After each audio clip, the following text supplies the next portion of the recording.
Ovogodišnji trofej Jadrana U20 održan je u Poreču. Domaćini natjecateljima bili su hotel Albatros Plava Laguna te sportska dvorana Intersport.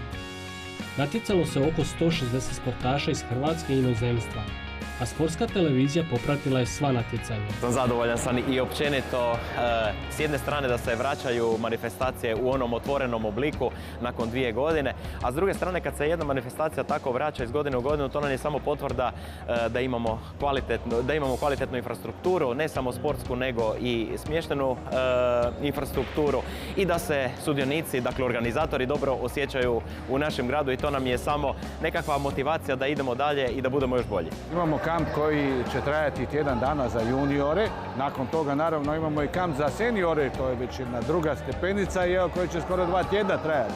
Međutim, evo, ja se nadam da će svi koji se danas hrvaju i cure i dečki biti na tom našem kampu. A mi samo da ne da unapređujemo hrvanje u Hrvatskoj, žensko, nego imamo i medaljašice.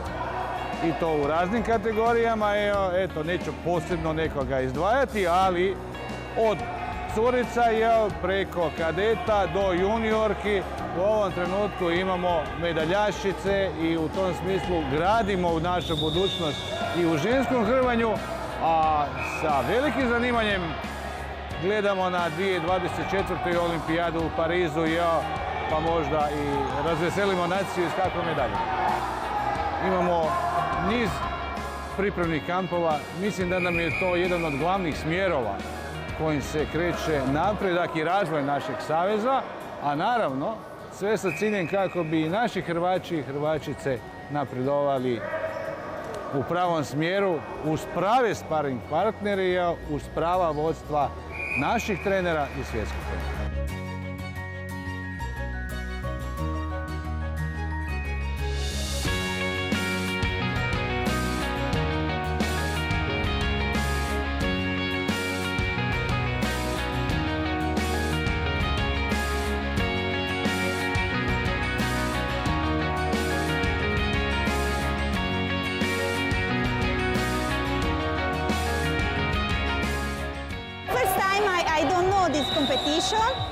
Prvi put sam ovdje i do sada nisam bila na ovom natjecanju.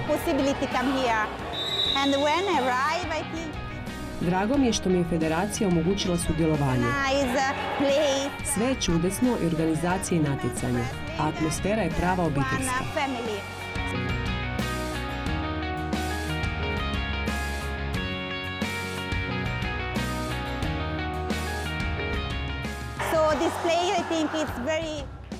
Imamo dobru mogućnost da vidimo koliko smo spremni. Moj tim je veoma dobar, to je zlatni tim s puno medalja, a u Mađarskoj djelujemo preko Hrvatske nacionalne akademije. Naš tim je dobro pripremljen i vjerujem da ćemo osvojiti medalje. Dobar dan, ja Aleksandrin Gucov s Moldavije, ja prijehal zdесь. Ja sam iz Moldavije. Na natjecanje sam došao s drugog natjecanja. Ovdje su uvjeti izvrsni, a i konkurencija je jaka. Ovdje u Poreču je prekrasno. Smješteni smo na lijepom mjestu, more je predivno. Primili su nas veoma dobro. Na ovaj turnir smo došli sa svih strana. Ja sam, kao što sam rekao, došao s turnira u Kazahstan. Turnira, hoću skazati, очень хороший турнир, есть с кем побороться. Можно сказать. Mislim da sam na tom turniru bio uspješan, a nadam se uspjehu i na ovom turniru u Poreču, kao i medalje. Здесь взять золото и никакой другой медали. Turnir je izvrstan. Ovdje smo s našim prijateljima iz Kazahstana i očekujemo sve najbolje. Opet очень большой здесь. Pozdrav svima, danas sam hrvao do 97 kg, jako jaka konkurencija, došlo je oko 19 država iz cijeloga svijeta. Za sada sam imao 2 borbe, obje borbe sam pobjedio rezultatom 9-0, odnosno tehničkim tušom. Sada sam u polufinalu protiv konkurenta iz Njemačke i nadam se pobjedi, ulasku u finale i pobjedi u finalu. Pa jako sam zadovoljan sa organizacijom, to što imamo live stream za one koje nisu mogli doći, konkurencija je jako dobar pripremni turnir za europsko i svjetsko prvenstvo i zadovoljan sam dosta sa svojim nastupom za sada. Pa naravno, ja sam još uvijek mlad i uvijek se uči u svakoj borbi i još uvijek ima puno tu i snage i iskustva, ali mislim da ako se organiziraju ovakva natjecanja kao što je ovo danas, će se to samo poboljšati još više. Pa ja se nadam zlatnoj medalji kao i na svakom natjecanju koju idem i nadam se da ću osvojiti to za Hrvatsku.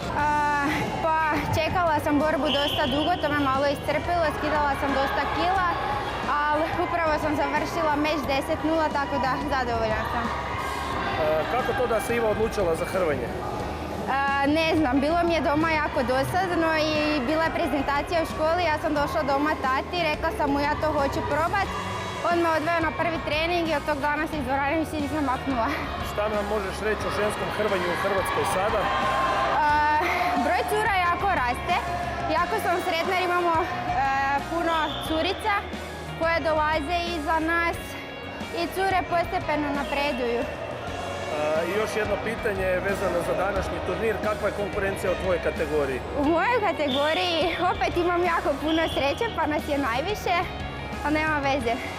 Riješili budemo valjda. Je li ide Iva do medalje danas? Nadamo se kvalitetnom hrvanju. Pozdrav svima, evo ja sam jako zadovoljan današnjim nastupom. Imao sam 2 borbe. Prvu borbu sam imao protiv predstavnika Moldavije, to sam pobjedio 8-0 i drugu borbu sam imao protiv predstavnika Kazahstana, to sam dobio 3-0. Bila je napeta borba i na kraju je dobro prošlo.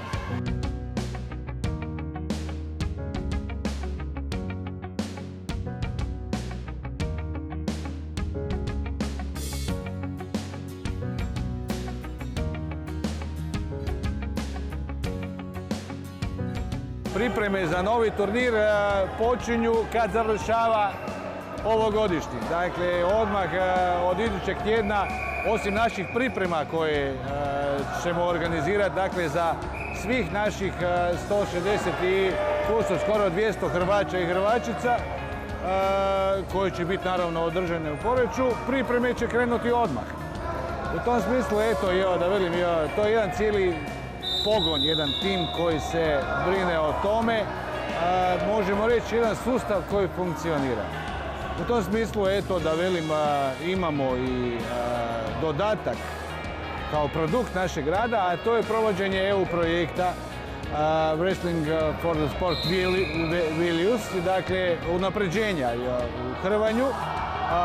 Dakle, tu su nam 3 hrvačke saveza. Naš savez Hrvatske, Hrvatski savez Srbije i Hrvatski savez Makedonije i naravno Hrvatski savez Zagrebačke županije koji je tu isto tako prisutan.